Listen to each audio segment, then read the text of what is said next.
A popular frozen food company is looking to open a storage center in Denton. An update on the California wildfires. Gas prices are falling. We find out why. From the Mayborn School of Journalism at the University of North Texas, this is NT Daily News.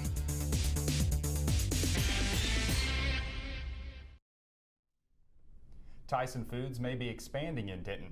I'm Benjamin Zavallo. And I'm John Pinto.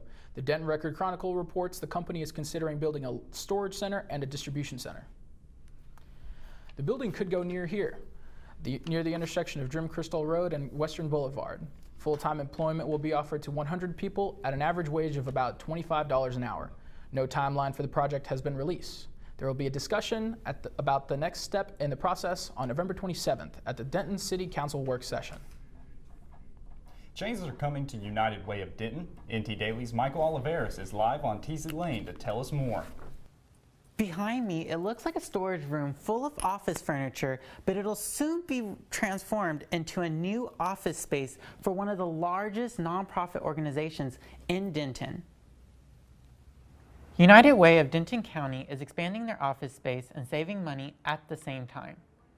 Currently, United Way owns Office 1314 and Office 1308, and the idea is to buy the two offices in the middle and then merge them into one giant office space.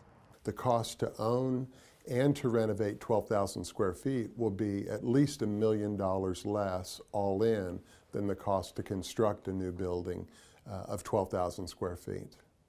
Renovations on the building have already begun. Here we are in the hallway in our newly renovated office space over in 1308. So we do have some areas between 1314, our old offices, and 1308 that we'll be renovating in the next phase. So the current storage that's in this room, we're going to be demolishing the wall between these two to create a walkway through all the offices so that they'll be joined. United Way hopes to finish the $1.5 million project by next June. We expect about 6 months to finish the renovations. So ideally, with the support of donors from the community, we would be able to have the 12,000 square feet renovated and available for use by the end of 2020. One of the current offices in the middle is still being occupied by Highland Roofing. They expect to be out by next March and relocate to Louisville. You can go to unitedway.org for more information. Reporting live in Denton, Michael Oliveris, NT Daily News. Holiday season is right around the corner, and in Denton County, thousands of travelers will be out visiting friends and family. For those who use public transportation, Denton County Transit Authority has released its holiday season schedule. All transportation services will be halted on Thanksgiving, Christmas, and New Year's Day with modified hours on the days following. The schedule also outlines all closures and modified hours from Thanksgiving through New Year's Day.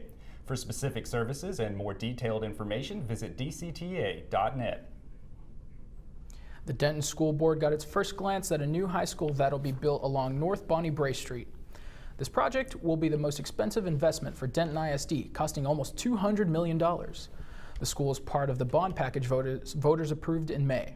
Construction is set to begin next summer with an opening date to follow in fall 2020. A new Braille map was unveiled last week on the first floor of the UNT Student Union. NT Daily's Caroline Kane reports. The idea for the map began last year when the lack of resources for visibly impaired students became a concern. So, the Student Government Association, the University Union, and the Office of Disability Access came together to get one on campus. That's Maple, comes around this way. It's actually pretty cool.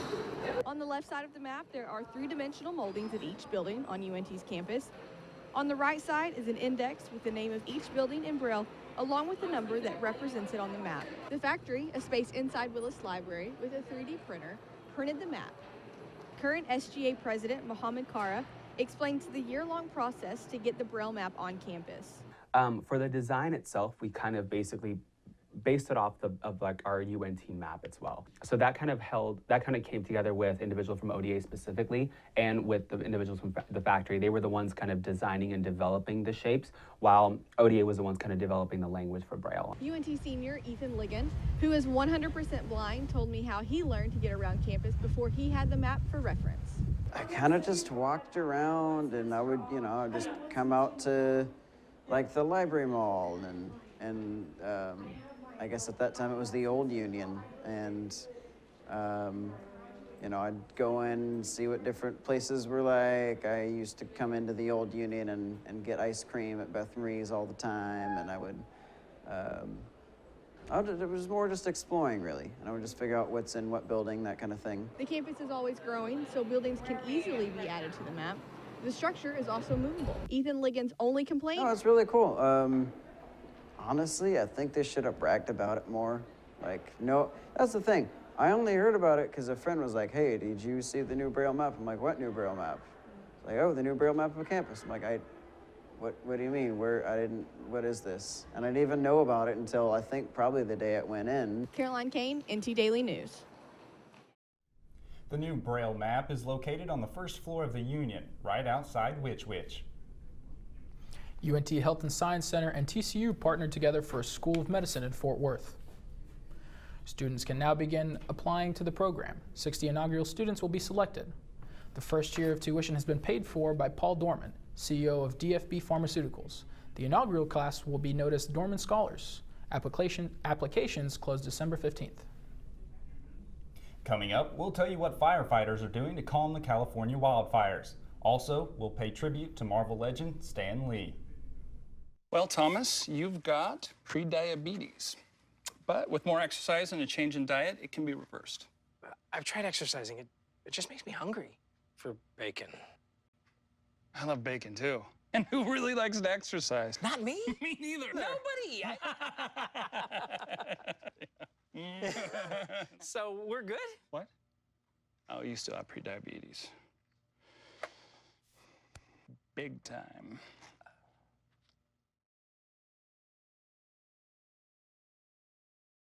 I see you mobbing over her. Let's go. Let's mob. Let's crawl. Let's crawl. Let's crawl. Hey, yo, we mobbing. Come on, girl. Let's crawl. Hey, yo, let's crawl. Hey, yo, let's crawl. Hey, let's crawl. Hey, yo, let's crawl.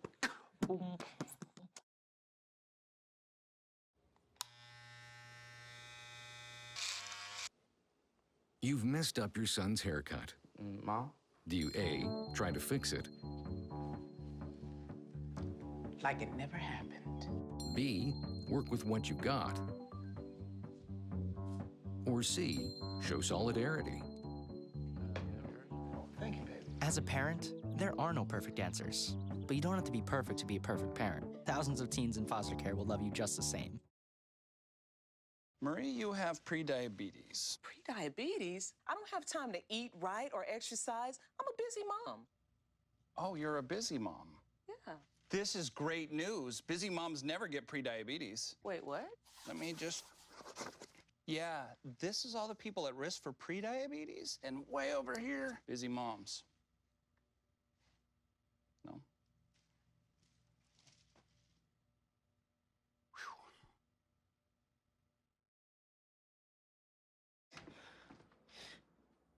Your daughter just had her first breakup.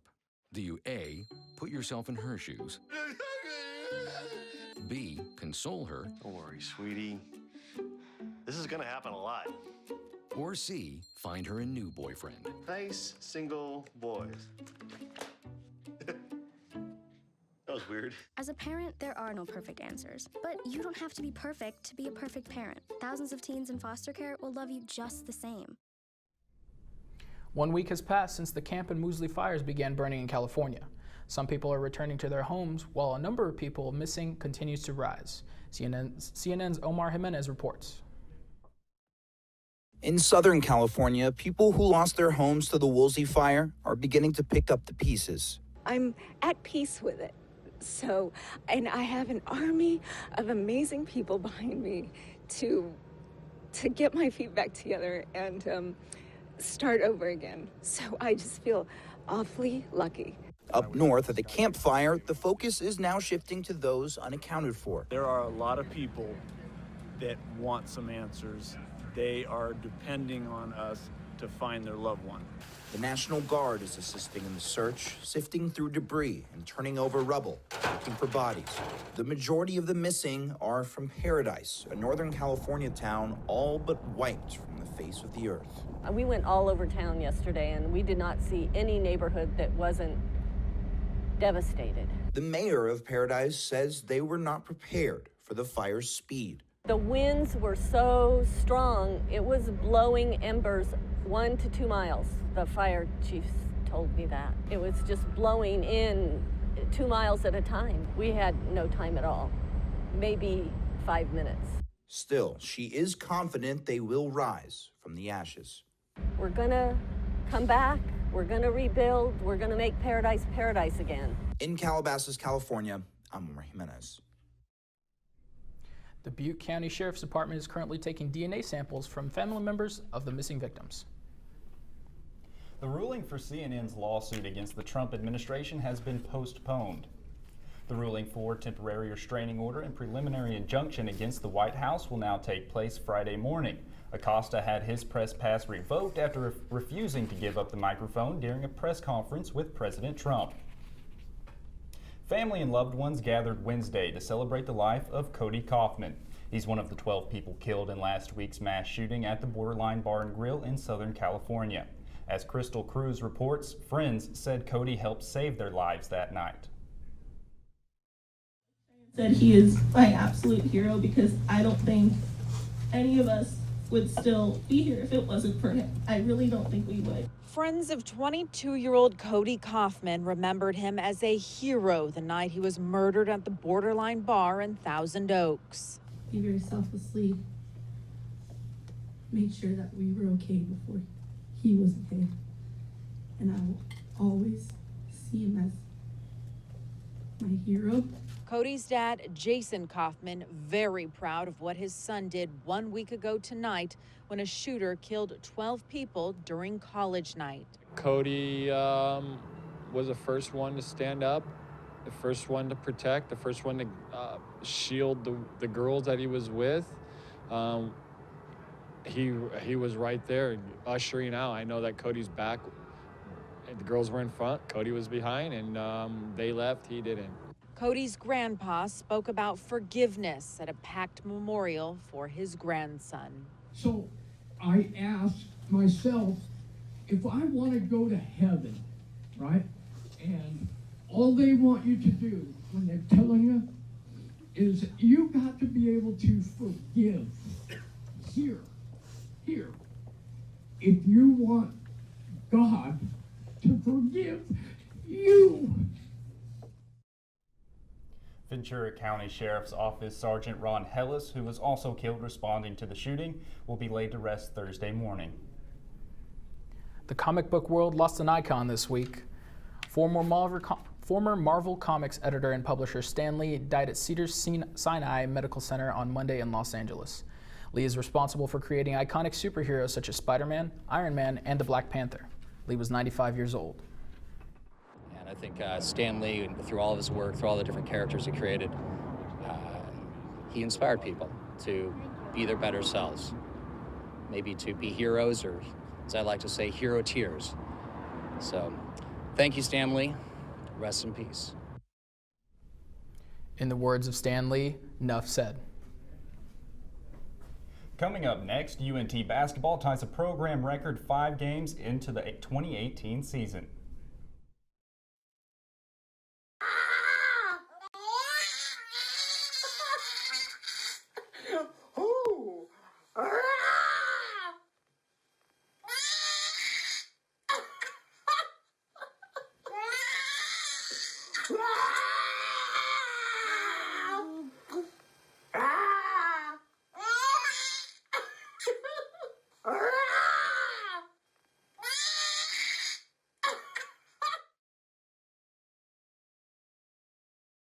Marie, you have prediabetes. Pre-diabetes? I don't have time to eat right or exercise. I'm a busy mom. Oh, you're a busy mom. Yeah. This is great news. Busy moms never get prediabetes. Wait, what? Let me just...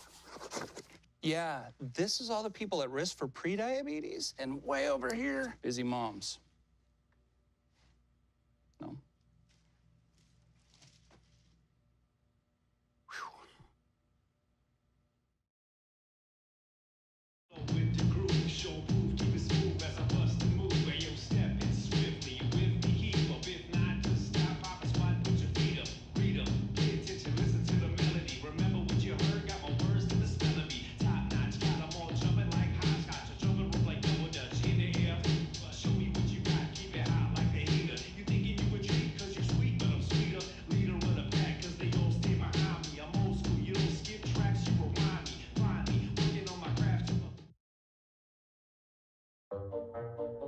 They call me Prince like I'm royalty or something. But the places I've lived ain't no palaces. So I don't need grilled salmon or a new scratching post. Just give me a cardboard box and a can of tuna and we're good. You can even change my name. I'm cool being the kitty formerly known as Prince.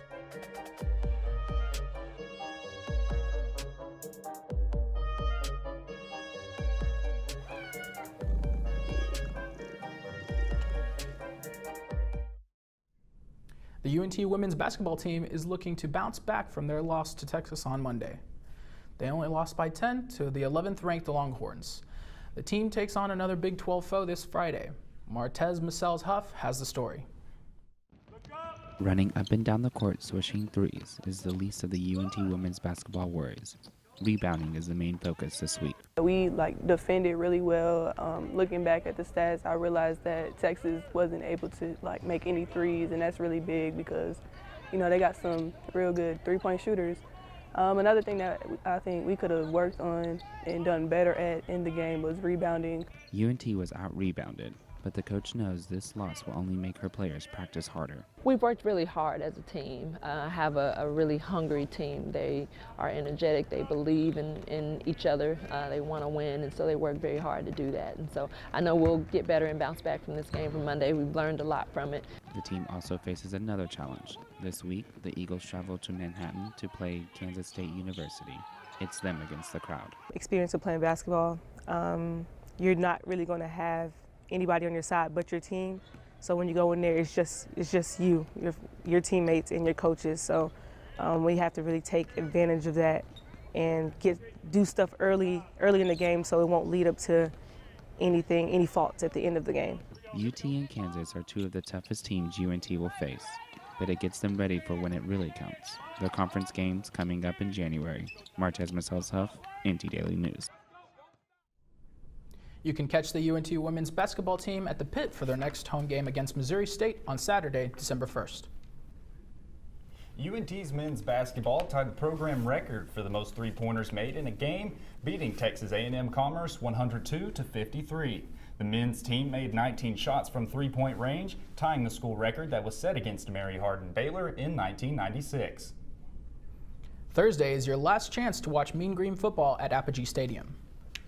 The Fan Appreciation Day at 8:30 p.m., where quarterback Mason Fine will look to extend his pass yards record. The Mean Green is currently 7-3 following last week's 34-31 loss to Old Dominion. The Mean Green next game will be in San Antonio when they take on the UTSA Roadrunners. Fouts Field is inching closer to the end of its 60-year tenure as the home of UNT football. UNT soccer, track and field, and marching band will also move to new homes following the demolition of the stadium. Dismantling of Fouts began this summer when the east side stands were completely torn down. Construction crews continue work taking out signs and equipment in preparation for the demolition of the remaining structure. The destruction of the stadium will bring relief to students in the form of 1,100 parking spaces. The complex is scheduled for completion in August of next year. Coming up, find out what the organization Source of Hope is doing for its community during the holiday season.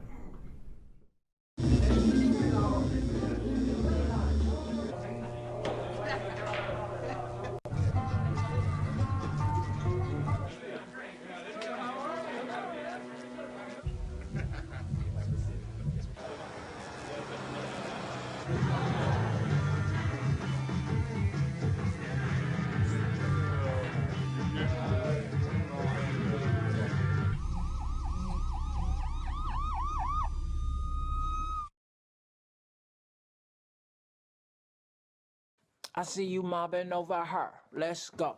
Let's mob. Let's crawl. Let's crawl. Let's crawl. Hey, yo, we mobbing. Come on, girl. Let's crawl. Hey, yo, let's crawl. Hey, yo, let's crawl. Hey, let's crawl. Hey, yo, let's crawl. Your son wants to get a cat, but you're allergic. Do you A, prepare yourself,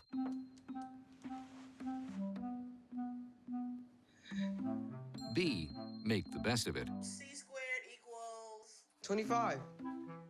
Good job. or C, find a loophole?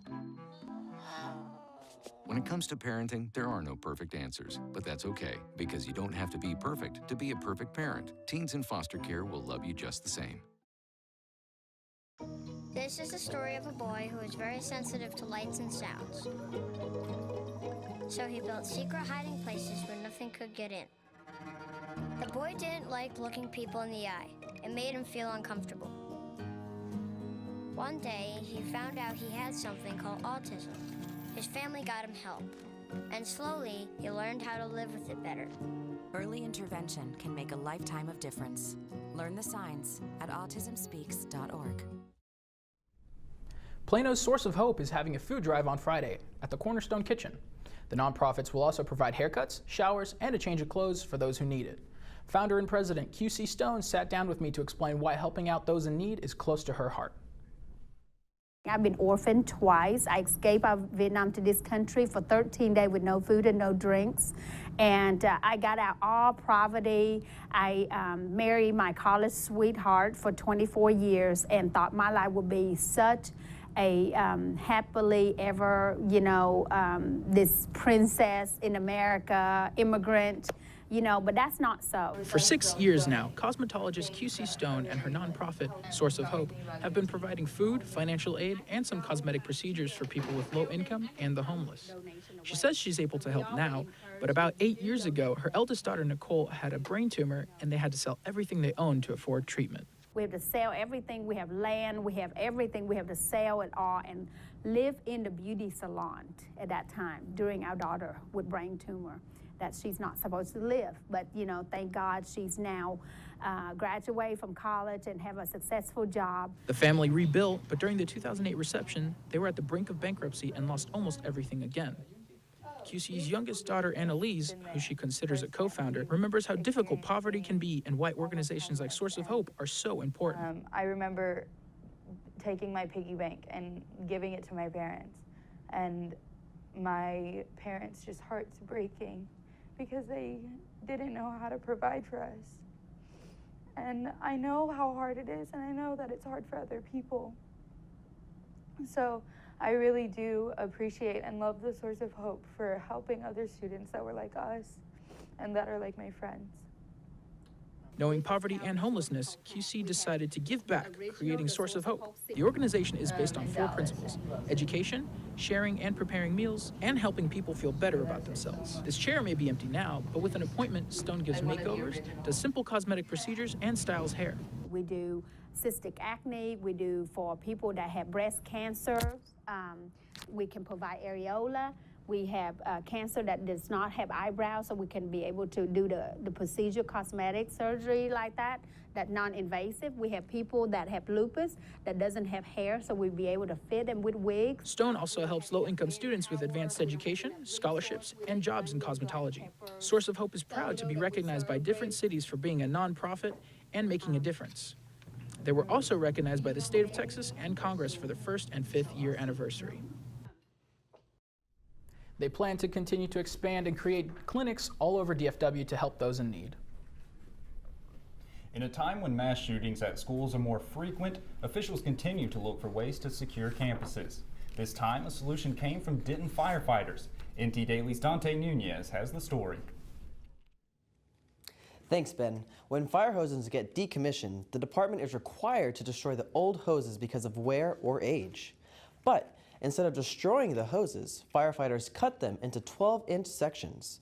They look like and act like sleeves. They slip over the doorstop to keep it from opening. even if the door is unlocked. Like most school districts in the country, with the recent events that are happening in public areas, including churches, schools, and all kinds of venues, we want to make sure that we are doing everything we can possibly to keep our staff and students safe on a daily basis. The idea started in Kansas, and over the summer, the fire department adopted the no-cost solution. Denton's fire department started shipping out these hoses to Denton ISD. That's all I have for you guys at the moment. Back to you guys at the desk. As temperatures continue to fall, so do gas prices. Alexis Trinidad has more on why we're seeing a dip in price per gallon and how long it'll last. Pumping gas is something most of us dread doing. But when the gas prices drop, so does the hassle to pump. The U.S. Energy Information Administration reported the average price of regular gas in Texas in June was $2.70 per gallon. Today, the average is $2.35. Thankfully, prices in Denton are even lower. Texas is one of 5 states that have at least one gas station selling gas lower than $2, but it won't last long. I don't go to the gas station until I'm, have to take 3/4 done. And then if I can, I'll find a lower cost place. But if I'm running low, I will pull into the first place I need to go. So. In an interview with Fox News, Gas Buddy analyst Patrick DeHaan said $2 a gallon gas could grow to 100 to 300 stations by Thanksgiving. This is due to the oversupply that has hit the U.S. oil market. Additionally, most U.S. states will see gas prices drop by as much as 15 cents per barrel by Thanksgiving. With NT Daily News, I'm Alexis Trinidad. Consumers are advised to wait to fill up until closer to the holiday to get the best deal. For the cheapest gas prices in Denton, you can go to www.gasbuddy.com. That's our time for now. Thanks for joining us. We'll see you next time for NT Daily News.